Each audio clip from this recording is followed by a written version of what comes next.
শুভ সকাল বন্ধুরা। আজ আমি একটা ছোট্ট ব্লগ ভিডিও আপনাদের সঙ্গে শেয়ার করব। আমি এখন রয়েছি আমার বাবার বাড়িতে, ছাদে। এখান থেকেই ভিডিওটা আজকে শুরু করছি। প্রথমেই দেখাই, আজকে আমাদের বড়ি দেয়া হয়েছে।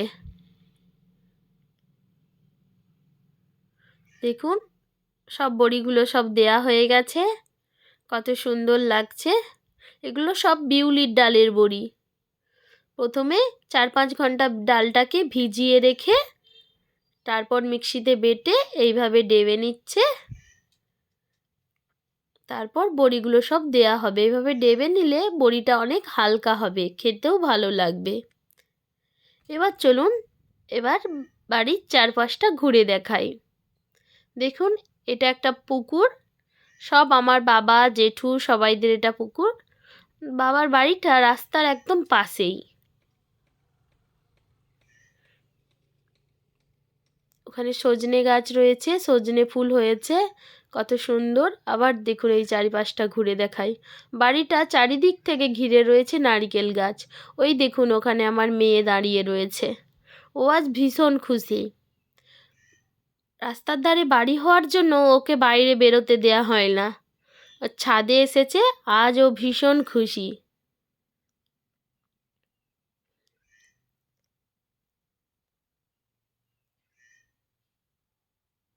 এবার দেখুন, আবার ওই সাইডটা ঘুরে দেখাই। চারিদিকটা সবুজে সবুজে ঘেরা, দেখলেই মনটা ভালো হয়ে যায়।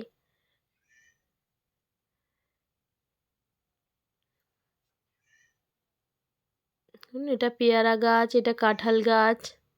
আমার বাবার বাড়ির এখানে সব ফলের গাছ রয়েছে। এখানে মা সব ডাল রোদে দিয়েছে। এর আগে একদিন মুসুর ডালের বড়ি দিয়েছিল, সেটাও ওখানে মিলে দিয়েছে ভালো রোদ হওয়ার জন্য। এবার আমি নিচে চলে এসেছি, মা এখানে রান্না করছে। আজ আমাদের চিকেন রান্না হবে। আর মায়ের হাতের চিকেন খেতে আমার ভীষণ ভালো লাগে। চলুন, আজকে আমি মায়ের হাতের চিকেন রান্না তোমাদের সবার সঙ্গে শেয়ার করি। প্রথমে মা তেল দিয়ে আলুটা ভেজে তুলে নিয়েছে। আবার সেই তেলেই কয়েকটা গোটা গরম মশলা, তেজপাতা, শুকনো লঙ্কা দিয়ে পেঁয়াজটা তুলে দিয়েছে। পেঁয়াজটা ভালো করে ভেজে নেবে।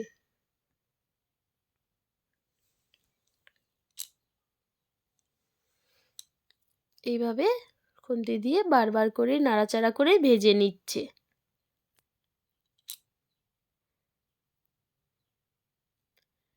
ভাজা হয়ে গেছে। এরপর দিয়ে দিল তোমার আদা রসুনের পেস্ট। আবারও ভালো করে আদা রসুনের পেস্টটা ভাজা ভাজা করে নিয়েছে। তারপর দিয়ে দিয়েছে টমেটো, কাঁচা লঙ্কা বাটা। এবার দিয়ে দিল হলুদ গুঁড়ো,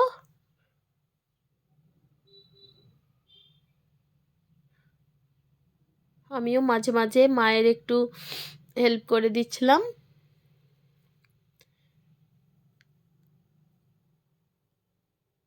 তারপর দিয়ে দিল লঙ্কার গুঁড়ো। এইভাবে মশলাটা ভালো করে কষিয়ে নেবে যতক্ষণ না মশলা থেকে তেল ছেড়ে দিচ্ছে।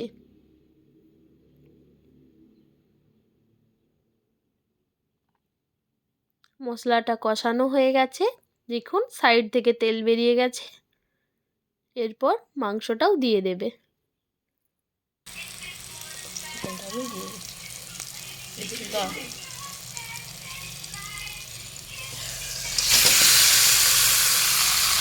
সেটাই দিয়ে দিল। এবার মাংসটা ভালো করে মশলার সঙ্গে মিশিয়ে নেবে।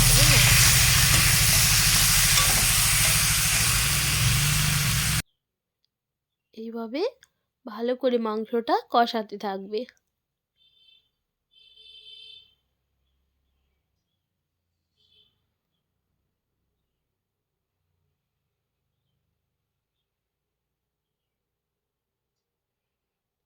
কষানো হয়ে গেছে, মা আলুটাও দিয়ে দিয়েছিল। ভালো করে এইভাবে হালকা আঁচে জল দিয়ে ফোটাতে দিয়েছে।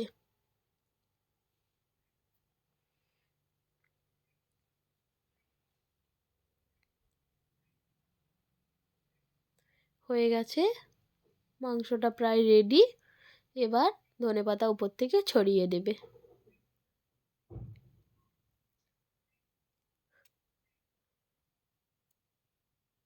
এবার একটা জায়গায় মাংসটা ঢেলে নেবে।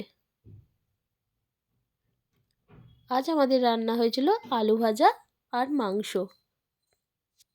আজ এখান পর্যন্তই, ফিরে আসছি। Bye bye.